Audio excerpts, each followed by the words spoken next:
আসসালামু আলাইকুম। China Sony 32 inch LED. এটা নন স্মার্ট হলেও মোটামুটি অনেক দিন ইউজ করছে, প্রায়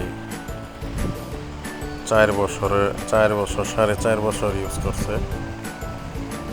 এরপরে ছবি আসে না, সম্ভবত যেটা খোলা হচ্ছে এটা সমস্যা। এটা টিকন বুট, যেগুলা টিভি আলাদা আর কি, টিকন বুট আলাদা, ওগুলা ডিসপ্লে খারাপ কম হয়। টিকন বুটের নাট লাগানো হচ্ছে, লাগিয়ে এখন লাইন দিব। ফিটিং করা মোটামুটি শেষ আসছে, তার মানে টিকন বুটই সমস্যা ছিল। সকলে ভালো থাকবেন, আবার দেখা হইব।